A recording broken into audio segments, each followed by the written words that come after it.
నమస్తే. సుమన్ టీవీ సగర్వంగా నిర్మిస్తున్నటువంటి కార్యక్రమం పద్మవ్యూహం.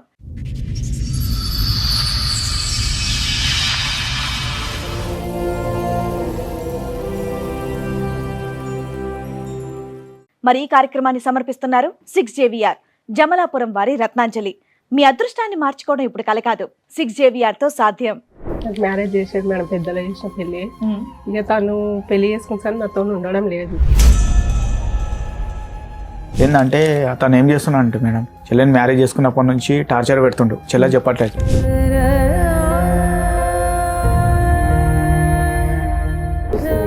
ఏం లేదు మేడం, ఇప్పుడు అందరు వాళ్ళు బయట పడ్డారు మేడం. నా వల్ల ఫస్ట్ టార్చర్ చేస్తుంది మేడం. మమ్మీ చూసి పెరాలిస్ వచ్చింది, డాడీ స్ట్రోక్ వచ్చి చనిపోయాడు.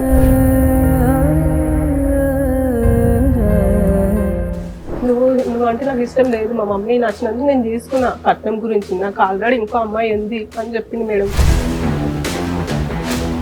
అమ్మ మంచుకున్నప్పుడు మేడం అమ్మ దగ్గర మాయ మాటలు చెప్పి 5 లక్షలు తీసుకుండు. నేను అడగంగా నాకు 1,20,000 రాసి ఇచ్చింది మేడం. ఇప్పుడు అమ్మ మాట్లాడలేని పరిస్థితి. అమ్మా, మీరు దగ్గర ఒక 500 మందిని పిలిచి భోజనాలు పెట్టారు. కనీసం మీ ఏరియాలో పెద్ద మనుషులు కానీ వీళ్ళు కానీ వచ్చి ఎవడ అడగలేదా? మాయం ఏం జరగాలి మేడం? ఏంటంటే మా పరిస్థితి ఏంటంటే మేడం, మా మమ్మీ చూసి అట్లా మా మమ్మీని చూసుకోవాలి మేము. నేనేమో ఆటో నడుపుతా మేడం, కిరాయి ఆటో నడుపుతా. చూసుకుంటాను మేడం. ఇప్పుడు ఒక్క అమ్మ తీసుకుని ఉన్న డబ్బు అంతా ఆయనకి ఇచ్చిరు. ఆ డబ్బు ఇస్తలేడు, ఇక్కడ నాకేం న్యాయం చేస్తలే మేడం. నాకు విడాకులు అని తెలియజేస్తుంది.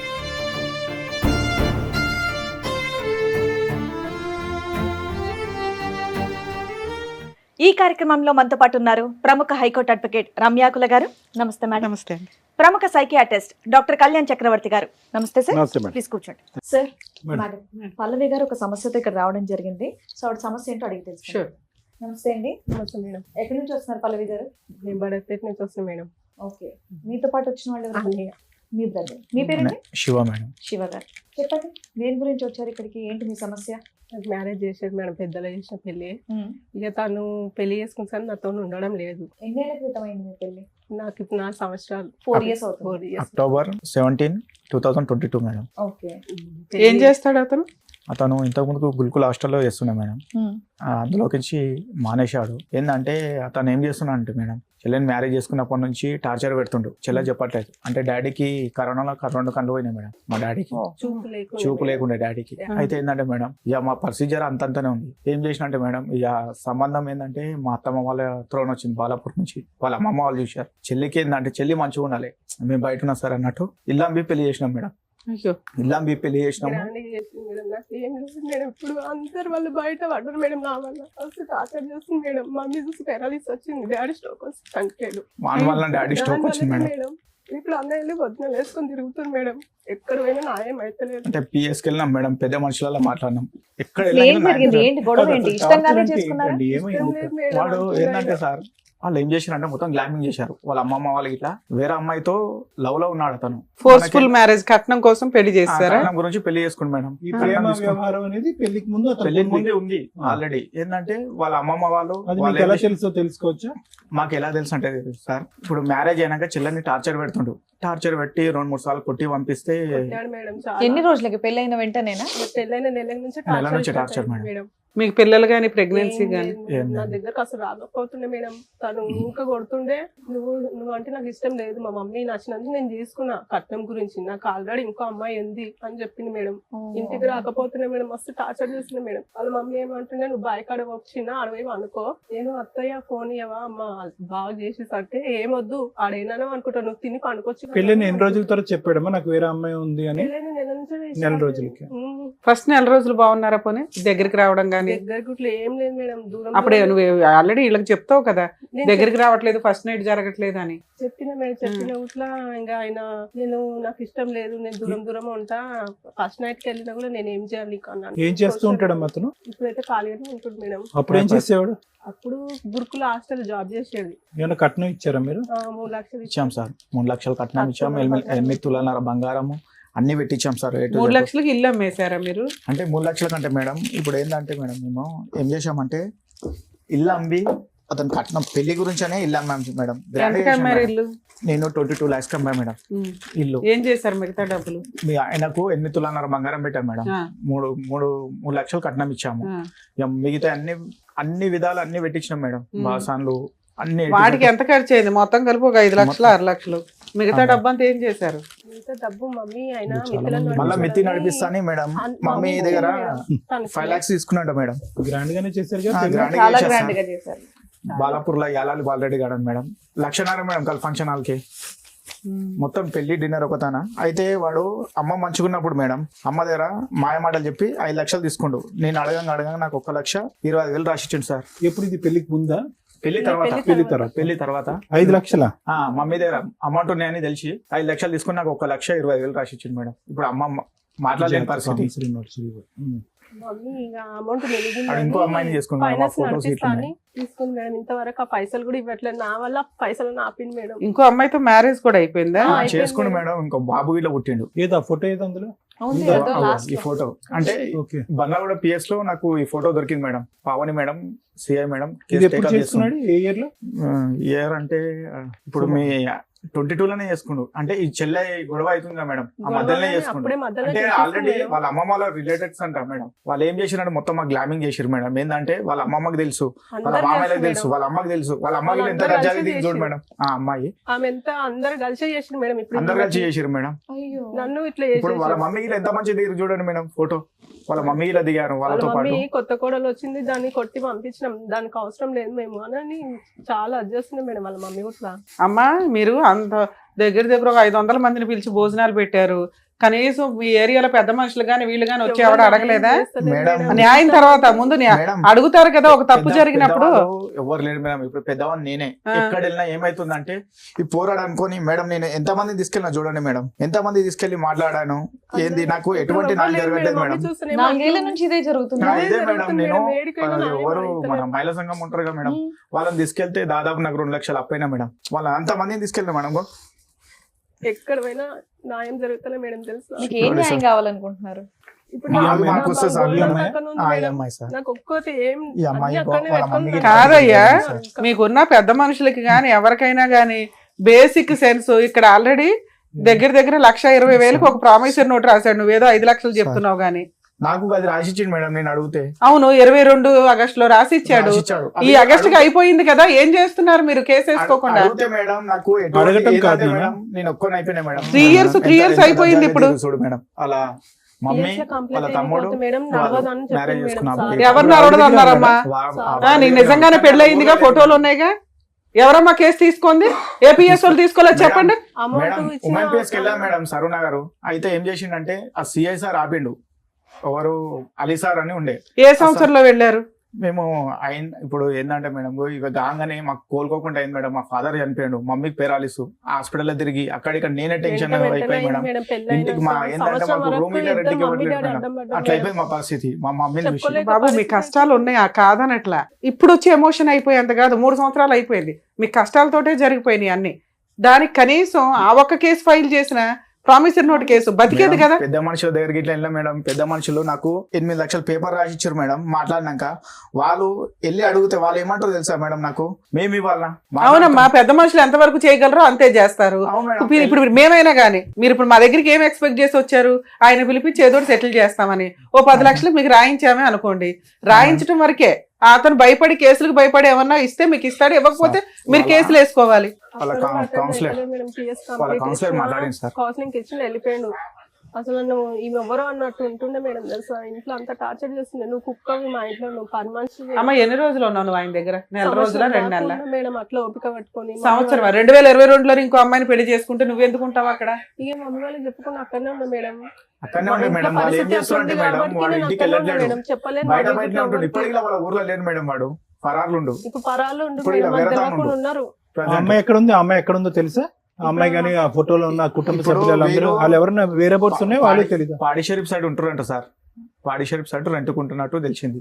అవును తెలిసింది, కానీ ఇప్పుడు ఫోన్ గట్ట ఏమని ఫోన్ ఉంది సార్, అతను ఫోన్ నెంబర్ ఉందా? ఫోన్ ఉంది, లైవ్ లోనే ఉందా నెంబర్? లైవ్ లోనే ఉంది సార్. ఒక నెంబర్ చేంజ్ చేసిండు, ఫస్ట్ నెంబర్. ఇంత పెళ్లి చేసుకుంటే అట్లా ఇంకో పెళ్లి చేసుకుని వెళ్తే పెద్దోళ్ళు కూడా ఎలా సపోర్ట్ చేస్తున్నారమ్మా? పెద్దోళ్ళు కూడా మేడం అక్కడ పోయినా ఆయనకు వాళ్ళకి లంచాలు కదమ్మా, వాడైతే తప్పించి తిరుగుతున్నాడు. వాళ్ళ ఫ్యామిలీ మెంబర్స్ ని ఎవరిని ఇందులో కౌన్సిలర్ గారు ఎవరో వచ్చి మాట్లాడారు. మరి అప్పుడు ఏం తేలింది? కౌన్సిలర్ ఏమంటుండే తెలుసా సార్, ఇప్పుడు పెద్ద మనుషులలో మాట్లాడినప్పుడు మేము రామంటుండు, కౌన్సిలర్ ఏమంటుండే అంటే, అరే బాబు నువ్వు చేసింది తప్పు, ఎందుకంటే పిఎస్ఓలు వచ్చారు నా దగ్గరికి ఇంకోరికి, ఇట్లా నువ్వు ఇంకో మ్యారేజ్ చేసుకున్నావు, వాళ్ళకి ఇట్లా ఏమంటారు, నువ్వు ఆ అమ్మాయికి ఒక సంబంధం చూసి చెయ్యన్నారు, అంతకుమించి చేయమన్నారు, మేము నీ వల్ల వచ్చి మేము దెబ్బలు తినాలి అన్నట్టు కౌన్సిలర్ ఇలా రావట్లేదు సార్. అంటే వెళ్ళి మాట్లాడతామంటే ఎవరు ముందడుగు చేస్తలే మేడం. అమ్మాయి ఇట్లా అయింది కదా నీదే తప్ప అని అందరు వాళ్ళనే తిడుతున్నారు మేడం. ఊర్లో కూడా తెలుసా, నువ్వు మంచిగా ఉంటే అమ్మాయి బయటకు ఎందుకు వెళ్తుందిరా, నువ్వే చేసినావు ఇదంతా అని తననే అన్నాడు మేడం. ఏ పెద్ద మనిషి అనడంగానే ఇంకా న్యాయం ఏం జరిగిందని?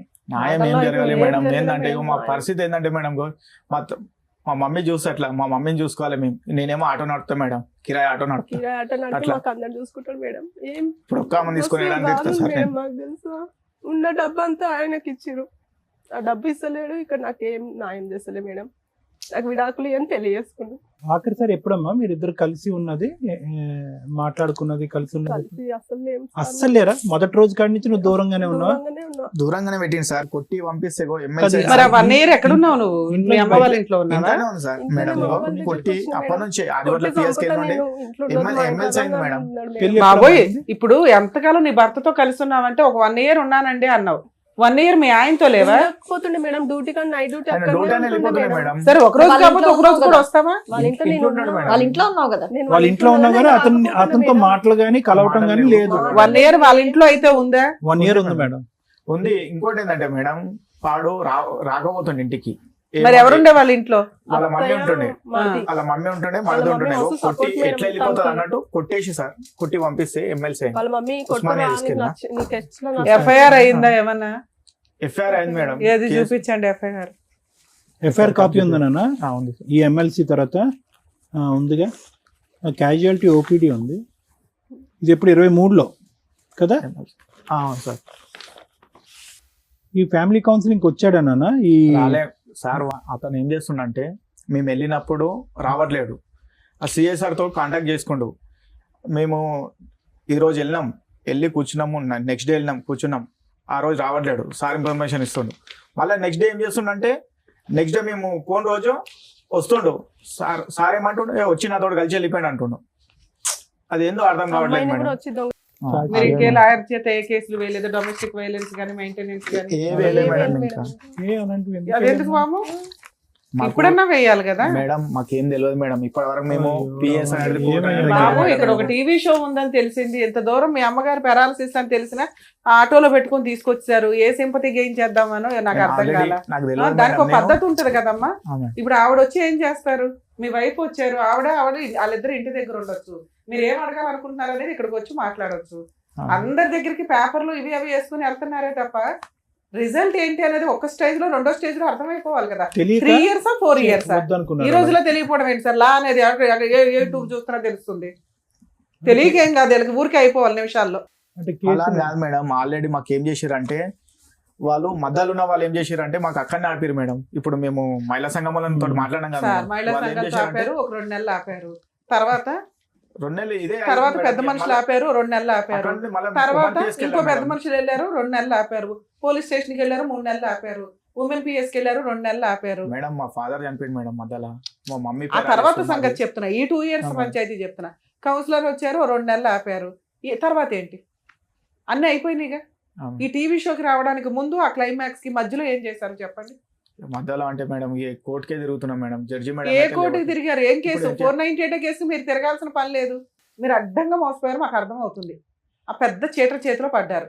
ఆ కుటుంబం అక్కడ అంత సీన్ లేదు, ఇక్కడ మీ దగ్గర అంత సీన్ లేదు. ఏదో ఒకటి జరిగి మీకు 8 లక్షలు ఇవ్వడానికి వాళ్ళ దగ్గర ఏమున్నాయి? వాళ్ళ దగ్గర 8 లక్షలు ఇచ్చారు. మరి మీ ఏరియాలో పెద్ద మనుషులు 1 ఎకరం మీరే వాడుకోండి అని మిమ్మల్ని అనలేదా? ఏం మాట్లాడుతున్నాయి? ఎందుకు మీకు ఎందుకు న్యాయం చేయట్లేదు? ఇంత ఎవిడెన్స్ ఉన్నాయి. మేము ఏంటంటే, మా తప్పు ఏంటంటే మేడం, మేము గైక్నార్లో ఉంటుండే ఫస్ట్, అక్కడ నుండి ఇల్లు ఇక్కడ తీసుకున్నాం, బడంపేటలో తీసుకున్నాం. అట్లా మాకేందంటే అక్కడ పెద్ద మనుషులు ఎవరు తెలియదు మేడం, మాత్రం ఎవరు రావట్లేరు. అది మాకేందంటే అక్కడ లీడర్ ఇట్లా సపోర్ట్ బేసిక్ ఒక లాయర్ని పెట్టుకోవచ్చు. ఎవరికి మీ కేసులు మీరు వేసుకున్న 3 ఏళ్ళకి వాడే కోర్టు చుట్టూ తిరుగుతానికి వస్తాడు. తప్పదు, ఎక్కడికి పారిపోవడం కుదరదు. కోర్టులో కొంచెం లేట్ అవుతుందేమో కానీ న్యాయం జరిగిద్ది, అంతే, జరగాల్సిందే. జరగడానికి ఉన్న ఒకే ఒక్క క్లైమాక్స్ దారి కోర్టు. కనీసం ఫ్రీ సర్వీస్లో అని మొత్తుకుంటున్నాం మేము. దగ్గర 3 years 4 years నుంచే ప్రతి ఎపిసోడ్ లో చెప్తున్నాం, అడ్వకేట్లు పెట్టుకోలేని వాళ్ళే ఇక్కడికి వస్తున్నారు, మాకు అర్థం అవుతుంది. కానీ ఫ్రీ అడ్వకేట్లు గవర్నమెంట్ ప్రొవైడ్ చేసిన లీగల్ సెల్ అథారిటీలు, లోక్ అదాలతులు ఇన్నున్నాయి, ఫలానా అడ్రస్ అని క్లియర్ గా చెప్తుంటే కూడా ఇక్కడైతే దొరికేస్తారు కదా అని వస్తున్నారు. ఓకే, అప్పుడు కూడా మేము ఎక్స్ప్లెయిన్ చేస్తున్నాం, మీరు ఏం పోరాటం చేశారని. ఏమీ చేయలే, బేసిక్ ఒక్క 498 వేశారు. అక్కడ ఏదో అయిపోవాలంటే ముందు అక్కడ ఉండాలి డబ్బు. అక్కడ ఉన్నా వాడు ఇవ్వట్ల, ఆస్తులు ఉన్నాయి ఇవ్వట్ల. అప్పుడు మనం ఏం చేయాలి? ఒక్క డీబీసీ ఎన్ని కేసుల్లో చెప్తున్నాం, ఆ కేసులు వేసుకొని వసూలు చేసుకోవాలి. అడ్వకేట్లు పెట్టుకోలేము. మీరు పోలీస్ స్టేషన్కి వెళ్ళినప్పుడే నెక్స్ట్ స్టెప్ చెప్తారు. బేసిక్ ఇవి తెలుసుకోవాలి కదా, మీ హక్కులు మీకు తెలియకపోతే ఎట్లా? ఇక్కడ మీ మీద కోపం కాదు, అరే ఎంత అన్యాయం జరిగినా వీళ్ళకి పోరాటం రాలేదేంటా అని. ఎవరో పోరాడాలా మీకోసం. ఇక్కడ మేము దొరికాం, వచ్చేసారు, అయిపోయాయి. పెద్ద మనుషులు దొరికారు, అయిపోయాయి. ఎవరికన్నా ఏం అవసరం అంతంత టైం స్పెండ్ చేయడానికి? మీ కష్టం కోసం మీరే అరే కొంతకాలం మేము పోరాడాలి, మనకు ఒక లా రూల్స్ రెగ్యులేషన్స్ ఉన్నాయని మీరు అనుకోకపోతే ఎట్లా? వింటే మాకు బాధ చేస్తుంది. మేము ఇప్పుడే చేసేస్తామని మాటలు ఇస్తామని అనుకోకండి. ఎందుకంటే మీరు ఏదైనా పోరాటం చేసి అరే ఇది పర్ఫెక్ట్ కేసు, మనం వెళ్ళకపోతే పని అవ్వదు అన్న వాటికి వస్తాం. మీరు బేసిక్ పనులే చేయాలి, అప్పనంగా అయిపోవాలి. మాకు బోలని కష్టాలు ఉన్నాయంటే కష్టాలే ఉంటాయి అందరికీ. కష్టాలు లేనివాడు ఎవడో ఒకళ్ళు చెప్పండి, రమ్య గారికి కష్టాలు లేవు, మేడంకి లేవో, సార్కి లేవో, ఎవరికి రేంజ్లో వాళ్ళకు ఉంటాయి. పోరాడాలి, వెళ్ళాలి. పోనీ ఖర్చు పెట్టుకోం. ఫ్రీ అడ్వకేట్లు ఉన్నారని ఎన్ని చోట్ల చెప్తున్నాం, పోనీ ఇప్పుడు కూడా చెప్తా, అలా అన్నా ప్రయత్నించండి. ఇంకేమైనా ఉందా శివ చెప్పడానికి? ఏం లేదు సార్, అదే ఉంది సార్. ఏం కోరుకుంటున్నారు? మాది ఏం లేదు సార్, మా పెట్టినే ఇచ్చేస్తే సరిపోతుంది. ఎందుకంటే ఆమెకి ఒక చూసి ఇవ్వాలి కదా. మాకేందంటే ఇప్పుడు ఇంట్లో ఇప్పుడు మేము రెంట్కుంటా సార్. నేను ఏంటంటే ఇప్పుడు మా వైఫ్ బాధలన్నీ అర్థమైంది, ఇప్పుడు కష్టాలు బాధలు అన్ని అర్థమైంది. ఆర్థికంగా మోసపోయారు, మానసికంగా చితికిపోయారు, చాలా దారుణాతి దారుణం. Clear cut.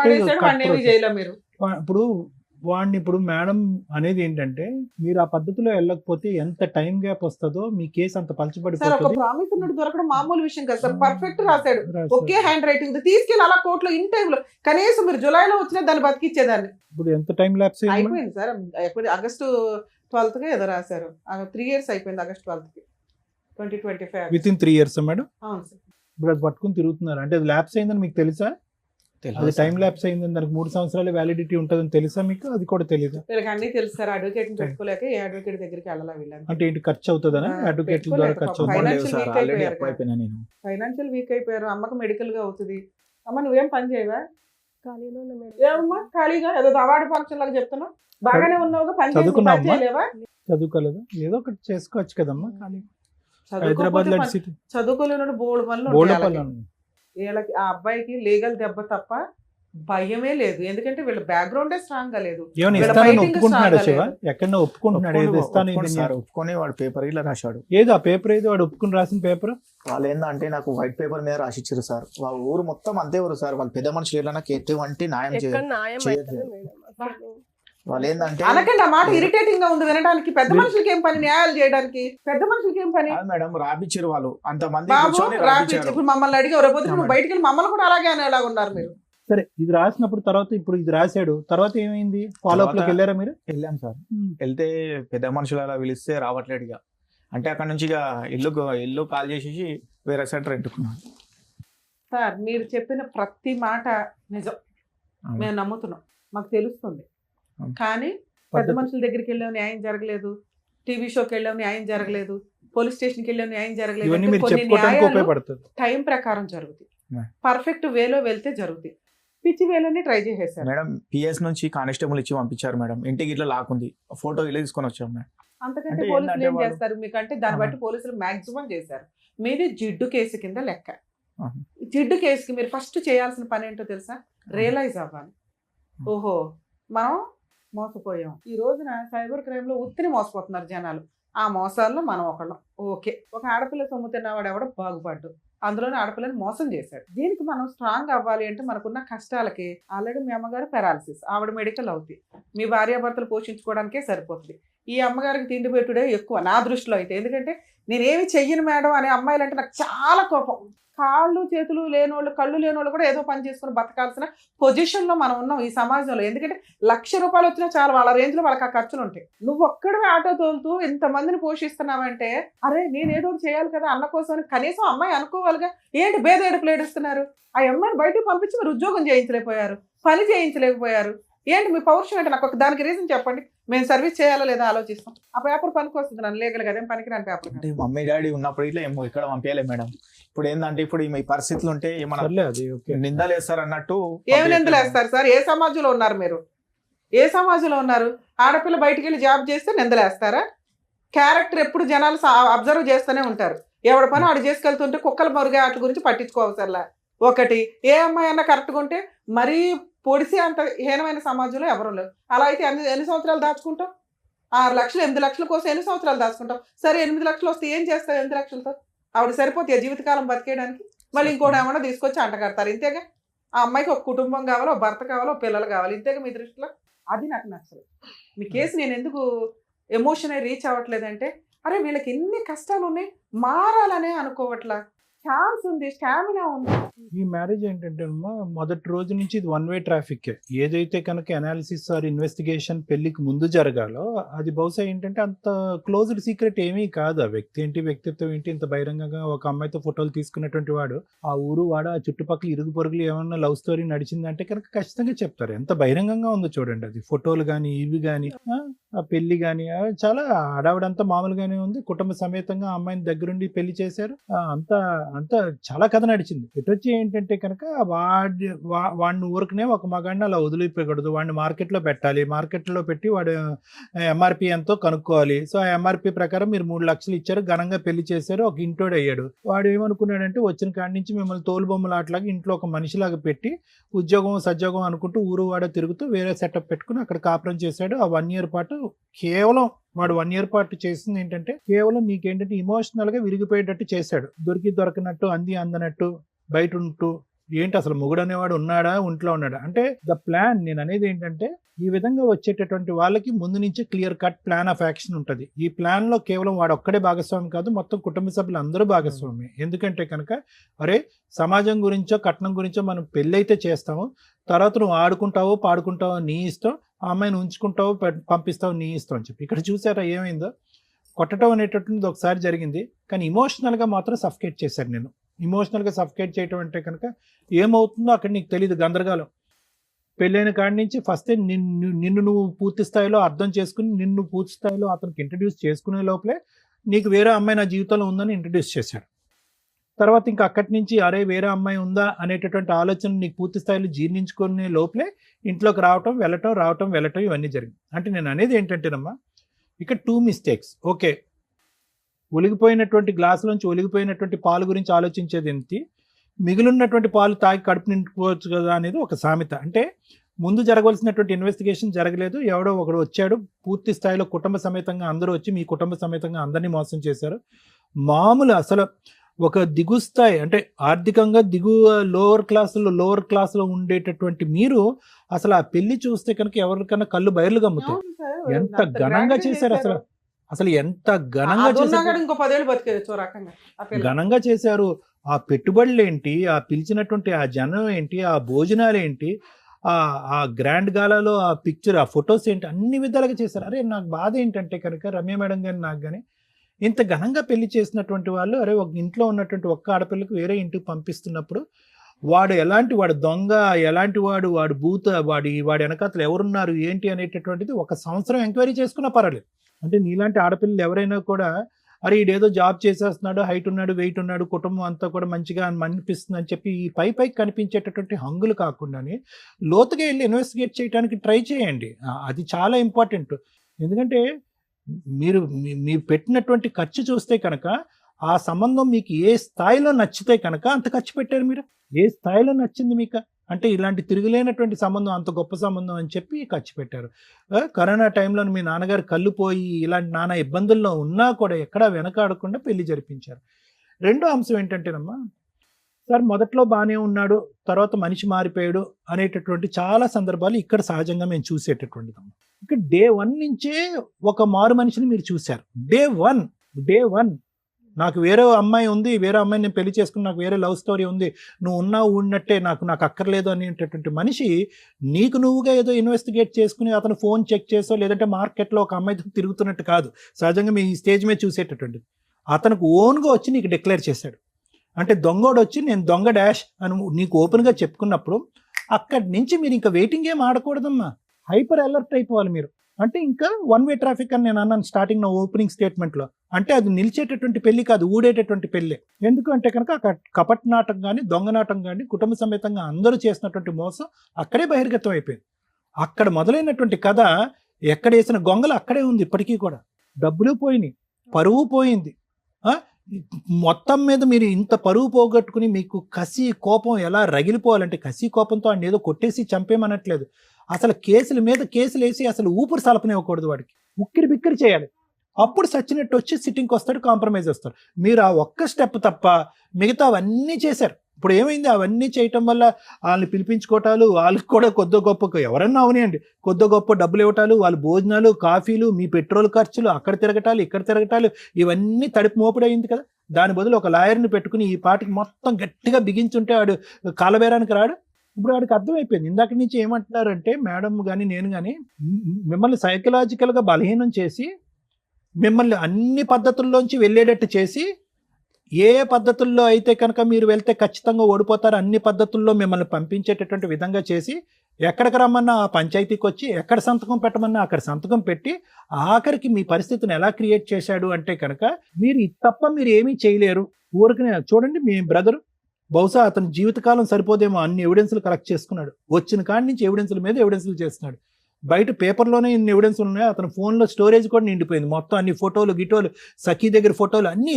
అంటే ఇన్ని ఆధారాలు పెట్టుకుని ఆ ఆధారాలన్నీ ఏం చేశారంటే బీరోలో పెట్టి తాళం వేసి జోబులో పెట్టుకుని జోబులో నింపుకున్నాము. ఆధారాలన్నీ కూడా ఒక ట్రాక్లోకి వెళ్ళి ఒక పద్ధతిగా మీరు పట్టు బిగించుంటే కనుక ఈ పాటి గెలిచేసేవారు, మీరు అయిపోయి ఉండేది.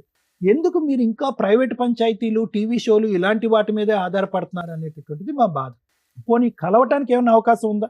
ఎవరైనా కూడా యూజువల్గా ఇలా వచ్చి కూర్చునే వాళ్ళు ఎవరంటే, సార్ 3 years బాగానే ఉన్నాడు, తర్వాత ఒక అమ్మాయి ఎవరో పరిచయం అయింది, ఆ అమ్మాయితో కనెక్ట్ అయ్యాడు, మంచిగా ఉన్నటువంటి మగాడు తర్వాత మారిపోయాడు అనేటటువంటి చోట మనం ఏంటంటే ప్లాన్ బి, అది 2-way ట్రాఫిక్. అంటే కలపాలన్నా కలపచ్చు, విడగొట్టాలన్నా విడగొట్టచ్చు, ఫైనాన్షియల్ కంపెన్సేషన్ కావాలన్నా తీసుకురావచ్చు. ఇక డే 1 నుంచి మీకు స్మెల్ తెలిసిపోయింది వీడు కరెక్ట్ కాదని చెప్పి. సో కాబట్టి ఏంటంటే ఇప్పటికైనా నేను చెప్పేది ఏంటి అంటే కనుక, దయచేసి ఈ వేదిక వరకు వచ్చినటువంటి మీరు అర్థం చేసుకోవాల్సింది ఏంటంటే, సానుభూతుల గురించో లేదంటే అయ్యో ఎంత అన్యాయం అయిందమ్మా, ఇంత నష్టం జరిగిందా అనేటటువంటి మాటల గురించో, మీ పనులు మేము చేసేస్తాం, డోంట్ వరీ, వాడిని పిలిపించి మేము సంతకం పెట్టించేస్తాం అని చెప్పి చల్లబొల్లు కబుర్ల గురించో మీరు దయచేసి ఈ బుట్టలో పడకండి. ఒక సిస్టమేటిక్గా ఒక పద్ధతి వ్యవహారం అనేటటువంటిది ఉంది. అది కొద్ది టైం పట్టినా లేట్ అయినా ఖచ్చితంగా అది ఒక మార్గాన్ని డిసైడ్ చేస్తుంది. ఎక్కడున్నా కూడా కొండను తవ్వైనా కూడా వాడు బయటకు వస్తూ ఉంటాడు. ఆ ఒక్క మార్గం తప్ప మీరు ఏం చేయలేదు. వాడిని తలపగలు కొట్టాడు, ఎమ్మెల్సీ అయింది. ఏం ఉపయోగించుకున్నారు ఆ ఎవిడెన్స్ని? మీరు హత్యాయత్నం పెట్టలేదా, అటెంప్ట్ టు మర్డర్ పెట్టలేదా? ఎమ్మెల్సీ అయిందమ్మా, స్కల్ ఇంజరీ, ఫ్రాక్చర్ అయింది, ఎక్స్రేస్తో పాటు మొత్తం అంతా కూడా మీ దగ్గర ఎవిడెన్స్ ఉన్నాయి. ఫాలో అయిపోయేది ఒక కాగితం పట్టుకుని, ఏదో ప్రామిసరీ నోట్ పట్టుకుని, అది ఎక్స్పైర్ అయినటువంటి 3 సంవత్సరాల తర్వాత అది జోబులో పెట్టుకుని అది తిరుగుతున్నారు మీరు. ఆ డబ్బులు కూడా మాయమైపోయినట్టేగా. సో ఇప్పటికైనా అమ్మా, ఇప్పుడు ఒకటే గుర్తుపెట్టుకో, దిగేమో ఎంత లోతుందో మనకు తెలుసు ఇందులో. ఓకే, ఇప్పుడు మనకి స్విమ్మింగ్ రాకపోయినా స్విమ్మింగ్ చేయాలి, కొట్టాలి అంతే, కాళ్ళు చేతులు ఆడాలి, కొట్టాలి అంతే, కనుక తేలుతాం, లేదంటే మునిగిపోయి చచ్చిపోతాం అంతే, ఏం బతకలేం మనం. ఈరోజు మీరు పోరాడేది దేని గురించి? ఓన్లీ ఒక్కటే మిగిలింది ఇక్కడ, పరువు అనేటటువంటిది మీరు తీసుకోలేదు, వాడు తీశాడు. ఘనంగా మీరు చేసినటువంటి పెళ్లి వల్ల మీరేమీ నష్టపోలేదు, మీరు తలదించుకోవాల్సినటువంటి అవసరం లేదు. ఈ రోజు మీరందరూ కలిపి ఒంటి చేతి మీద ఇతను మొత్తం కుటుంబాన్ని నడిపిస్తున్నాడు. అది మామూలు పరిస్థితి కాదు, పెద్ద వయసు కూడా ఉండదు ఈ అబ్బాయికి. ఫస్ట్ మీరు ఇవ్వాల్సింది అందరూ కదా, పద నేను ముందు పద, ఇలాగ ఈ పంచాయతీలు ఇవన్నీ వద్దు, నేను దమ్ము ధైర్యంగా నేను ఉంటాను, నా కాళ్ళ మీద నేను నిలబడతాను, పెళ్ళి ఉంటేనే జీవితం, పెళ్ళి లేకపోతే వేస్ట్, వ్యర్థం అనేది కాదు, నా కాళ్ళ మీద నిలబడి నేను ఉద్యోగం, నేను చేదోడు వాడ్డాడుగా ఏదో ఎంతో కొంత సంపాదిస్తాను, నువ్వు మనోధైర్యంతో ఉన్నా అన్న, మనం ఫైట్ చేద్దాం అని చెప్పి అతనికి ధైర్యాన్ని ఇవ్వండి మీరు. ఫస్ట్ మోస్ట్ ఇంపార్టెంట్ అది. ఇది ఒక్కటే మార్గం అమ్మా. నేను చెప్పేది ఏంటంటే కనుక, ఇక్కడ పరువు, ప్రతిష్ట ఇవన్నీ తీసి పక్కన పెట్టండి. ఫైనాన్షియల్ కంపెన్సేషన్ గురించే మీరు ఈరోజు ఇక్కడ కూర్చున్నారు. దానికి ఉన్నటువంటి ఏకైక దారి లాయర్ మేడం చెప్పినట్టుగా లీగల్ అప్రోచ్. దాన్ని నమ్ముకోండి, మిగతా అన్నీ తీసి పక్కన పెట్టండి. సుడో ప్రామిసెస్, ఫాల్స్ ప్రామిసెస్ మేము చేసేస్తామని ఎవరన్నా పెద్ద మనుషులు కూర్చుంటే కనుక ఎవరిని కూర్చోనివ్వద్దు. ఎందుకంటే అందరినీ కూడా టోపీ వేయగలిగేటటువంటి సమర్థుడు మీ సోకాల్డ్ భర్త. Thank you. సార్ మీ ఇంట్లో ఎవరెవరు ఉంటారు సార్? నేను, మా వైఫ్ మేడం, మమ్మీ, సిస్టర్. మీకు ఎంతమంది పిల్లలు? పిల్లలు లేరు మేడం. 5 years అవుతుంది మ్యారేజ్. మీ వైఫ్ ఏమైనా జాబ్ చేస్తారా? బ్యూటిషియన్ చేస్తుంది. ఆవిడ చేయొచ్చా జాబ్? బ్యూటిషియన్ చేస్తుంది మేడం. అదే అది అవ్వని ఆవిడ చేయొచ్చు. చేయొచ్చు కానీ మీ సిస్టర్ చేయకూడదు అని అంటున్నాను. మీ సిస్టర్ చేయకూడదు అట్లా ఏం లేదు మేడం. కాకుండా అంటే ఇప్పుడు ఎంత అయ్యింది సార్. మీ మళ్ళా. వైఫ్ బ్యూటిషియన్ వర్క్ చేస్తుందంటే ఆ సరౌండింగ్స్ లోనే ఆవిడ అండర్లోనో ఆవిడ పక్కనో తను చేసే చోట మీ సిస్టర్ ని కూడా పంపించవచ్చు. అంటే 1 month ఎందుకంటే ఒక కన్న తల్లిలాగా రక్షణగా మీ వైఫ్ ఉంది. నిజంగా అమ్మాయిని అప్రిషియేట్ చేయాలి సార్. పెరాలసిస్ అత్తగారు, భర్త వదిలేసిన పాప మా అమ్మాయి తప్పేమీ లేదు, అయినా కూడా ఇలా ఒక ఆడపడుచుని ఎంటర్టైన్ చేస్తూ మీ ఇద్దరు కష్టార్జితంతో నలుగురిని పోషించుకుంటూ వెళ్తున్నారు చూసారా. మీకు ఓకే బ్రదర్గా మీకు ఓకే, మంచి మంచి బ్రదర్. ఈ మధ్య బ్రదర్స్ అంత ఎమోషన్ కనిపించట్లే. మీ వైఫ్కి హ్యాట్స్ ఆఫ్ చెప్పాలి. ఎవరు సార్ ఈ రోజుల్లో ఏ వదినండి బాబు ఎట్ట కూర్చోబెట్టి వంట ఇప్పుడు చేయగలిగితే ఇంట్లో ఏమైనా శుభ్రం చేసి వంట చేస్తుందేమో, అంతకు మించి ఇది అస్సలు నాకు నచ్చలేదు సార్. ప్లీజ్ నా రిక్వెస్ట్, మీ వైఫ్తోనే పంపిస్తారు. ఆడపిల్ల సంపాదించాలి, అవసరం వచ్చిన రోజు. ఆ అమ్మాయికి అవసరం వచ్చింది, 3 ఏళ్ళు కూర్చోబెట్టేశారు. సంపాదించి కాపురాలు నాశనం చేసుకోమని నేను చెప్పట్లా. ఎందుకు చదివించారు? ఇంటికి సంబంధించి అన్ని బాధ్యతలు టాలెంట్గా చేసుకొని వెళ్తుందని. అవసరం వచ్చిన రోజు ఫైనాన్షియల్ సపోర్ట్, తనని తాను పోషించుకోగలిగిద్దని. ఓకే. ఈరోజు తనని తాను పోషించుకునే పొజిషన్లో లేదు. మీ వైఫ్ కరెక్ట్గా లేకపోతే ఏడబోయేది? మీరు గుండెలు బాదుకొని కూడా అరే మా అమ్మకి మా చెల్లికి నేను ఏదైనా చేద్దాం అనుకున్నా చేయలేకపోతున్నానని చేతులు కట్టుకోవాలి, లేదా మీ వైఫ్ని వదిలేసి ఇక్కడికి రావాలి. మీకు జీవితం ఉండదుగా అప్పుడు, అవునా? అందుకు మీ వైఫ్ని నేను అప్రిషియేట్ చేశాను. మీ ముగ్గురు జీవితాలు మీ వైఫ్ మీద ఆధారపడదు. ఇక్కడికి కూడా వేస్ట్ అయినబ్బా రావడం అని అనుకోకండి. ఎందుకంటే ఇప్పటిదాకా మీ చిప్లో ఏం చేయాలనే దానికి ఫాస్ట్గా అయిపోవాలి, ఫాస్ట్ ఫార్వర్డ్ అయిపోవాలి, పెద్ద మనుషుల దగ్గరికి వెళ్తే అయిపోద్ది, పోలీస్ స్టేషన్, ఇవన్నీ చేశారు చూసారా. ఎవరికైనా నేను అదే చెప్తాను సార్, కోర్టు వద్దు. చచ్చిపోతున్నారు కోర్టులో జడ్జెస్. పొద్దుట కూర్చుంటే అర్ధరాత్రులు కూడా వర్క్ చేస్తున్నారు. ఇంకా అడ్వకేట్ల కన్నా బ్రీతింగ్ టైం ఉంటుందేమో. మీకు మీ ఒక్కటే కేసు, ఆ డిస్ట్రిక్ట్లో ఉన్న కేసులన్నీ పాపం వాళ్ళకే ఉంటాయి. జడ్జి పోస్టుల కంటే దారుణమైన పోస్టు ఇంకేమీ లేదా అన్న భయం వేస్తుంది. ఎందుకంటే పాపం మొన్న మధ్య డిస్ట్రిక్ట్ కోర్ట్స్కి వెళ్తే కూడా 9 to 10 వరకు కూడా జడ్జిలు వర్క్ చేస్తున్నారు, లేడీ జడ్జెస్ కానీ జెంట్స్ జడ్జెస్ కానీ. అందుకని కోర్టుకి ఫ్యామిలీ కేసులే, మళ్ళీ మిగతా కేసులో కాస్త బ్రీతింగ్ టైం ఉంటుంది. ఈ ఫ్యామిలీ కేసు జడ్జెస్కి నరకం కనిపిస్తుంది ఒక రకంగా. అందరూ మంచోళ్ళే, అందరూ చెడ్డోళ్ళే, ఎవరికి న్యాయం చేయాలి, చట్టం ఏది ఉందో దాని ప్రకారమే వెళ్తూ ఉంటారుగా. కాబట్టి అక్కడ బర్డెన్ పెంచకుండా మీ ఏరియాలో మీ చుట్టాల, మీ పెద్ద మనుషుల, లేకపోతే కుల పెద్దల ఇలా కొంచెం ట్రై చేయగలిగితే 1-6 సిట్టింగ్స్లో సెటిల్మెంట్ అయితే ట్రై చేయండి. అవ్వలా అది జిడ్డు కేసు, లీగల్గా వెళ్ళాల్సిందే. అవును బై టైం పడుతుంది, 3 సంవత్సరాలు పడుతుంది ఖచ్చితంగా. 3 to 5 years అని ఫిక్స్ అవ్వండి. న్యాయం కావాలంటే పడుతుంది మరి. ఎందుకంటే మన ఒక్క కేసే కాదు కదా, అందరం అక్కడికే వెళ్తున్నాం. అర్థమవుతుందా? కాస్త నిజాయితీగా చేసే అడ్వకేట్లు ఎవరైనా ఉంటే రీజనబుల్ ఫీజులకు తీసుకొని కూడా చేస్తారు. మీకు అది తెలియలే. ఎక్కడికి వెళ్తే ఎలాంటి న్యాయం జరిగిద్దో మీకు తెలియకపోవడం అనేది ఇప్పటిదాకా జరిగింది. ఈరోజు అది తెలియచేస్తాం.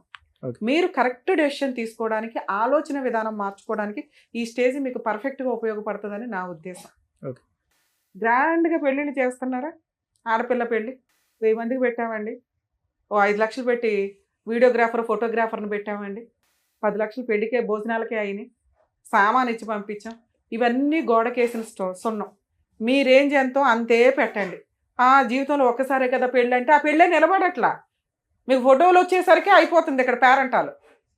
గ్రాండ్గా వచ్చి 1000 మంది తిని వెళ్ళారు, ఉపయోగం ఏముంది? అవన్నీ అబ్బాయి ఇస్తాడా? అబ్బాయికి ఏం పని? మేడం వాళ్ళు ఆ రేంజ్లో పెట్టమన్నారండి భోజనాలు, అందుకే పెట్టాం. అప్పుడు 50-50 అడగండి.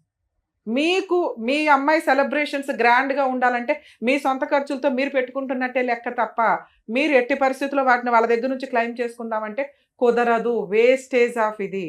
చట్టం ఏం చెప్తుందో తెలుసా?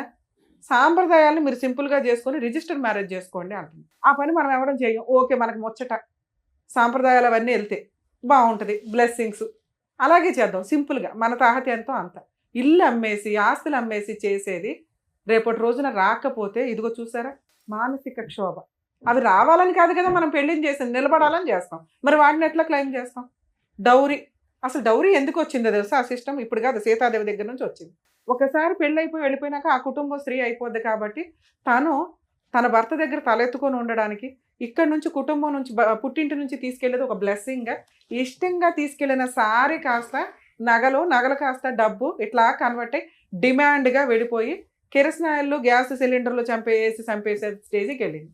దానికి ఒక చట్టం, డౌరీ ప్రొహిబిషన్ యాక్ట్, అంత స్పెషల్గా తీసుకురావాల్సిన పరిస్థితులు వచ్చినాయి. ఈ రోజున ఎవరన్నా డౌరీ అడిగితే దయచేసి పెళ్ళిళ్ళు చేసుకోకండి. లేదు మేడం మా ఏరియాలో సాంప్రదాయం, మీరేం తీసుకెళ్తారో అది మీ అమ్మాయి పేరు మీదే, అది ప్రాపర్టీలు అయినా క్యాష్ అయినా ఏదైనా గోల్డ్ రూపంలో తీసుకెళ్తుందా, ఇంతే. అలాగే శాలరీస్ ఒకటి చాలా డిస్ప్యూట్ నడుస్తున్నాయి ఈ మధ్య. ముందే మాట్లాడుకోండి, అమ్మాయి శాలరీ ఏం చేయాలి, తన అకౌంట్లో పెట్టుకుంటుందా, వాళ్ళ పుట్టింటికి పంపిస్తుందా, ఇద్దరు కలిపా. అమ్మాయి శాలరీ వచ్చి అమ్మాయి పక్కన పడుకొని ఇద్దరు పిల్లల్ని కానీ ఇట్లా ఉండవు. అమ్మాయి సంపాదిస్తుందంటే ఈక్వల్గానే మాట్లాడుతుంది, నచ్చితేనే అలాంటి అమ్మాయిని పెళ్లి చేసుకోండి. ఇక మీ కేసు విషయానికి వస్తే సార్, పెద్ద మనుషులు చేయలేదు అనకండి, ఎందుకంటే పెద్ద మనుషుల దగ్గర 1-2 సార్లు మనం వెళ్ళాలి, చాలా ఖర్చులు అవుతాయి. అడ్వకేట్ కంటే ఎక్కువ ఖర్చులు అవుతాయి, మీకు ఆ సంగతి తెలుసు, ఫేస్ చేశారు. కాకపోతే మీ కోరిక ఏంటంటే ఫాస్ట్గా అయిపోద్దేమో, కోర్టుల చుట్టూ వెళ్తే టైం వేస్ట్ అన్న ఒక ఉద్దేశంతో మీరు మేబీ ఈ డెసిషన్ తీసుకొని ఉంటారు, కరెక్టే. కానీ 1-2 సార్లకి ఫెయిల్ అయింది. ఏ పెద్ద మనిషి అయినా, ఏ లాయర్ అయినా, ఏ కోర్టు అయినా ఆర్డర్స్ ఇవ్వగలదు తప్ప గుంజి తీసుకురాలేదు. అలా ఆడు ఇవ్వలేనప్పుడు ఏం చేస్తారు, జైలుకి పంపిస్తారు. జైలుకి వెళ్ళటం అనే ఒక భయం ఉంది చూసారా, దాంతోటే సెటిల్మెంట్లు అవుతాయి. 1. 2, ఆస్తులు ఉంటే వారసత్వపు ఆస్తులు కానీ వాళ్ళ పేరు మీద ఆస్తులు కానీ, అరే నువ్వు ఇవ్వ మాకు, నువ్వు జైలుకు పో, నీ ఆస్తిని నేను క్లెయిమ్ చేసి ఆ పిల్లకి ఇప్పిస్తా అని అంత డెసిషన్ తీసుకోగలిగే కెపాసిటీ ఉన్నది కోర్టుకు మాత్రమే. ఇతను పెద్ద మనుషుల దగ్గర ఒక వైట్ పేపర్లో రాసిచ్చాడు క్లియర్గా 8 లక్షలు ఫుల్ అండ్ ఫైనల్ సెటిల్మెంట్ అని. దీనికి ₹1 పెరిగిద్దే తప్ప ఇప్పుడు తగ్గదు. ఓకే, ఆ రోజుల్లో 8 లక్షలు ఆ రోజే ఇచ్చుంటే మీరు ఎక్కడైనా ఇన్వెస్ట్మెంట్ పెడితే అది ఇప్పుడు 15 లక్షలు 20 లక్షలు అయ్యేది. ఆ రోజు అతను ఇవ్వలేదుగా. ఇందాక మిమ్మల్ని ఎందుకు అడిగానంటే అంత కెపాసిటీ అతనికి ఉందా లేదా అని. ఉంటేనే రాసి ఉంటాడు, లేదు ఆస్తులు ఉందన్నారు, ఆస్తులు అటాచ్మెంట్ చేసుకోవచ్చు. మరి ఇప్పుడు రమ్య గారు మాట్లాడేసి ఏమైనా చేయగలరా అంటే, ఇప్పుడు రమ్య గారు సారు మేము మాట్లాడితే ఎలా ఉంటుందంటే, పొల్లయ్య మాట్లాడాడు, ఎల్లయ్య మాట్లాడాడు, వెంకయ్య మాట్లాడాడు, ఇప్పుడు రమ్య గారు మాట్లాడారు, యూజే ఉంది. కానీ మీ స్టేజ్కి అది సెట్ కాదు. ఇప్పుడు మేము మాట్లాడడం వల్ల ఈ 5 లిస్టులో 6వ వాళ్ళం కింద మేము యాడ్ అవుతాం. మీరు ఆ గోవు ఎట్లా పగలగొట్టాలంటే లీగల్గానే కరెక్టే, మీరు అడ్వకేట్ని పెట్టుకోలేరు. పోలీస్ స్టేషన్ కేసు మీకు చాలా స్ట్రాంగ్గా రాశారు, ఈచ్ సెక్షన్స్ అయిపోయినాయి పర్ఫెక్ట్గా. ఆ అమ్మాయికి కొట్టినవి కానీ ఎమ్మెల్సీ రిపోర్ట్స్ని బేస్ చేసుకొని డౌరీకి సంబంధించి, మెంటల్ ఫిజికల్ హెరాస్మెంట్కి సంబంధించి అన్ని సెక్షన్స్ పెట్టారు. అంటే మీ పోరాటం బాగుందో లేకపోతే మాలాగా వాళ్ళు నమ్మారు, నిజమే కాబట్టి పోలీసులకి తెలుస్తుంది. కానీ ఎంత చేయగలరో అంతే చేయగలరు, మిగతాది మనం చేసుకుంటూ వెళ్ళాలి. పెద్ద మనుషులు వద్దు, ఇంకెవరు వద్దు, అయిపోయింది. వాళ్ళందరూ అలవాటు అయిపోయారు అతనికి. 3 ఏళ్ల నుంచి అతనికి కొమ్ములు కూడా వచ్చేసింది, నన్ను వీళ్ళు ఏమీ చెయ్యలేరు, అరే బాబు మేమేం చేయలేము, చట్ట ప్రకారం జరిగిన రోజుకే న్యాయం జరిగింది. ఈ ఆశలు వదిలేసుకోండి. ఫస్ట్ మీరు నేను చెప్పినట్టు కోర్టులో వేయండి, 2 ఇయర్స్లో వాడు సెటిల్మెంట్కి రాకపోతే అడగండి. అదేంటి మేడం మీరు ఫోన్ చేస్తే అయిపోద్ది కదా అంటే అవ్వదు. ఎందుకంటే ఇదే ఫస్ట్ అనుకోండి, సెకండ్ అనుకోండి మేము మాట్లాడితే అరే బాబు తర్వాత లీగాలిటీ ఉందనే భయం. ఇప్పుడు అతనికి అది లేదు, వీళ్ళు ఏమీ చేయలేరు, వీళ్ళు మేము దాక్కున్నాం, ఎక్కడ దొరుకుతారు, కోర్టులో వేసుకుంటే దొరుకుతారు. అర్జెంటుగా అయిపోవాలనేది మీ కేసులో అవ్వదు. కొంచెం దీనికి ప్రిపేర్ అవ్వండి. ఇల్లు గడవాలి, ప్రశాంతంగా ఉండాలి. మనకి ఇప్పటికిప్పుడు కోటేశ్వరంలో ఏమో అవ్వవసరలా, ఈ డబ్బులు ఎక్కడ పోవని నేను చెప్తున్నా. నేను మాట ఇచ్చానంటే అది 100% జరిగింది, మీరు టెన్షన్ పడకండి ఫస్ట్. కాకపోతే రమ్య గారు ఏమంటున్నారు, 2 ఇయర్స్ పడుతుంది అంటున్నారు. ఆ 2 ఇయర్స్కి ఏం చేయాలి సార్? మీరు FIR ఇచ్చారు, యాక్చువల్లీ నాకు ఇప్పుడు సెట్ చేయడానికి కుదరలేదు, ఛార్జ్ షీట్ అయిందా లేదో చూడండి. సూపర్గా 7 మెంబర్స్ మీద పెట్టారు. 7 మెంబర్స్ మీద ఛార్జ్ షీట్ అయ్యిందంటే ఇవాళ కాకపోతే రేపైనా వాళ్ళు సెటిల్మెంట్కి రావాల్సిందే. ఎందుకంటే మీకు ఇది సగం వరకు పోలీసులు చేశారు, మిగతా సగం పబ్లిక్ ప్రాసిక్యూటర్ ఉంటారు. ఆ కేసుకు కూడా మిమ్మల్ని పిల్లలు మీ అవసరం ఉంటే తప్ప. సో మీ తరపున ఫ్రీగా కేసు బ్యాక్గ్రౌండ్లో నడుస్తూ ఉంటుంది. మీకే కాదండి, ఎవరికైనా కానీ 498 కేసుల్లో అడ్వకేట్స్ రిక్వైర్మెంటే లేదు. అడ్వకేట్లు ఎందుకు అంటే డ్రాఫ్ట్ ప్రాపర్గా రాయడం కోసమే. వీళ్ళు ఆల్రెడీ పెట్టేసుకున్నారు కాబట్టి సగం వరకు పోలీసులు చేస్తారు. వన్స్ కోర్టుకు వచ్చినాక ఛార్జ్ షీట్ ఫైల్ అయినాక దాంట్లో పబ్లిక్ ప్రాసిక్యూటర్ ఉంటారు, విక్టిమ్ తరపున, డిఫాక్టో కంప్లైనెంట్ తరపున. ఎక్యూజ్డ్ 7 మీద అడ్వకేట్ ఫీజులు ఎంత అవుతాయో తెలుసా? అది వచ్చిన రోజు మీ దగ్గర సెటిల్మెంట్ స్టార్ట్ అవుతుంది. దానికి 7 షూరిటీస్ కట్టే రోజు కనీసం 15,000 చెప్పిన 2 షూరిటీలు, అర్థమవుతుందా? 1,40,000 కోర్టుకు కట్టే రోజు మీతో సెటిల్మెంట్ స్టార్ట్ అవుతుంది. అప్పుడు అవ్వలేదా? పోనీ వాళ్ళకి ఎవరో అడ్వకేట్లు దొరికి మనం గెలిచేద్దాం, ఎరగదీద్దాం అని ఏదో చెప్తారుగా, ఒక స్టేజ్ వరకే. అవన్నీ ఫేక్. ఒక స్టేజ్ తర్వాత సెకండ్ మ్యారేజ్ మీ దగ్గర పూర్తి ఎవిడెన్స్ ఉంది, మేడం. అడ్డంగా జైల్లో వేస్తారు జడ్జి, అవును. ఎమ్మెల్సీ రిపోర్ట్ ఉంది. అంత స్ట్రాంగ్ కేసు పెట్టుకొని ఇలా వీక్గా మాట్లాడితే అట్లా? మీకు దాని పవర్ తెలియట్లా, తెలిసిన దాన్ని నాకు కోపం వచ్చింది అందుకే. ఓకే. అరే ఇన్ని ఎవిడెన్స్లు ఇంత పెట్టుకొని పిచ్చి మొక్కల్లా తిరుగుతున్నారు బాబ్ అని. నో, మీరు దగ్గర 15 lakhs 20 lakhs వస్తే సెటిల్ చేసుకోండి, లేకపోతే ప్రాపర్టీ అటాచ్మెంట్. ఇంకొక కేసు చెప్తాను సార్, మీరు ఎక్కడైతే ఉంటారో అక్కడ సఖీ కేంద్రాలు అని ఉంటాయి. ఓకే.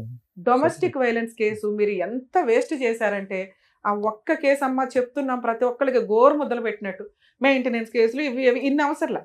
ఒక్క డొమెస్టిక్ వైలెన్స్ కేసు, ఒక చిన్న ఫ్రూట్ బాస్కెట్ అనుకోండి, నానా రకాల ఫ్రూట్స్ అందులో ఉన్నట్లే ఇది ఒక 5 కేసులతో సమానం. ఓకే. ముందు అందులో ఇంటీరియర్ మెయింటెనెన్స్ నెలకి 30,000 40,000 కావాలని వేయండి. ఫిజికల్ అటాక్ ఇవన్నీ జరిగినాయి కాబట్టి పనిష్మెంట్ కాంపెన్సేషన్ 40 lakhsకి వేయండి. ఎందుకంటే ఆ కేసుకి అంత వర్త్ ఉంది. ఎంత ఇస్తారని జడ్జి ఇష్టం, ఓకే. తను అంత డిమాండ్ చేయొచ్చు. అందులో 8 to 10 lakhs అబ్బాయి యాక్సెప్ట్ చేసిన డాక్యుమెంట్సే ఉన్నాయి. ఉన్నాయండి. నెక్స్ట్ మీ పెళ్లివి మీరు పెట్టిన సామాన్లు కలిపి కూడా కోర్టు ఆర్డర్ చేస్తారు. ఇది కాంపెన్సేషన్, అది marriage expenses, mental physical harassment అన్ని కలిపి నేను 40 lakhs అని చెప్తున్నాను. ఇది ఎక్కడ అంటే సఖీ కేంద్రానికి వెళ్ళి మీరు పోలీస్ స్టేషన్లో ఎలా అయితే బిహేవ్ చేస్తారో అక్కడ అలా బిహేవ్ చేస్తే government free legal aid provide చేస్తారు. ఓకే. అక్కడి నుంచి మీకు అడ్వకేట్. ఈ 2 వేసి మీ పని మీరు చేయండి. ఇలా పని చేయాలంటే సొసైటీ ఏమనుకుంటుందో, చుట్టుపక్కల అమ్మాయి ఏ తప్పు చేయలేదు సార్, ఈ రోజు అలాంటి అమ్మాయిలు దొరకట్లా మాకు క్యారెక్టర్ తోటి. ఎవరో ఏదో అంటారు గుచ్చుతారంటే ఎవరి పని అడుగుంది, వాళ్ళ పాపని వాళ్ళే పోతారు. అంత గబ్బును వేసుకుని వాళ్ళు తిరుగుతుంటే మనమేం అనలేంగా. అర్థం అవుతుందా? వాళ్ళు ఏదో అనుకుంటారు, వీళ్ళు ఎవడో చోపడి తిండి పెట్టరుగా. ఆ అమ్మాయిని గౌరవంగా నువ్వు జాబ్కి వెళ్తావు వెళ్ళవా, ఏదో ఒక పని. అసలు నెక్స్ట్ 1st తారీఖు నుంచి నువ్వు వెళ్ళావని చెప్పి నేను వినాలి ఆ మాట. ప్లీజ్ లేడీస్ ఇట్లా ఉండకండి తల్లి, అవసరమే లేదు. అన్ని పర్ఫెక్ట్ ఉన్నారు మీరు, మీ వదిలి చూసి నేర్చుకోండి. ఆ అమ్మాయి కుటుంబం కోసం వెళ్ళింది, ఆ పిల్ల బంగారం ఒక రకంగా. మరి మిమ్మల్ని తిట్టినా పడండి, ఎందుకంటే అంతే మీ కేసు అంతే. మీరు జాబ్కి వెళ్ళండి, మీకు తగ్గ మంచి వ్యక్తి రాసి పెట్టే ఉంటుంది ఎక్కడో అక్కడ. కానీ వీడంతా తేల్చండి ఫస్ట్, ఇది నా కోరిక. ఇక సఖీ కేంద్రం మీరు ఎక్కడ ఉంటారో చెప్తే ఆ అడ్రస్ నేను చెప్తాను. బడంపేట మేడం. అమ్మా బడంపేట మేడం. అంటే ఎక్కడికి వస్తుంది? సిటీ సివిల్ బాలాపూర్ పక్కన. అయ్యో బాబు, మీకు సరూర్ నగర్ ఉమెన్ పోలీస్ స్టేషన్కి వెళ్ళి ఉంటారుగా, వాళ్ళని అడిగితే కూడా చెప్తారు సఖీ కేంద్రం. కనుకోట మేడం, కనుకోట. సార్ మీ దాంట్లో సఖీ కేంద్రం ఫోటో ఉంది కదయ్యా, వెళ్ళా సార్ నేను. సఖీ అని ఫోటో తీసే సఖీ కేంద్రం కనుక్కుంటాను అంటున్నా. ఒకవేళ వెళ్తేనా ఒకసారి ప్లీజ్ వెళ్ళండి.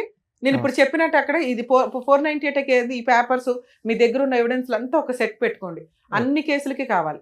సో ఆ కేసుతో కూడా మ్యారేజ్ ఫొటోస్, వెడ్డింగ్ కార్డు, అమ్మాయికి సంబంధించింది, ఈ FIR కాపీలు, ఇక్కడే కంప్లైంట్లో చెప్పారు అవి చెప్తూ ఇందాక నేను చెప్పిన డిమాండ్స్ అడగండి, ఫ్రీ అడ్వకేట్ని అడగండి. 100% ప్రొసీడింగ్స్ ప్రకారం మీకు 100% 15 lakhs అనే సెటిల్మెంట్ అవుతుంది. ఇప్పుడు నేను చెప్పిన వేలో మీరు ఫైట్ చేస్తే మీ ఫైటింగ్ మీరు చేయండి.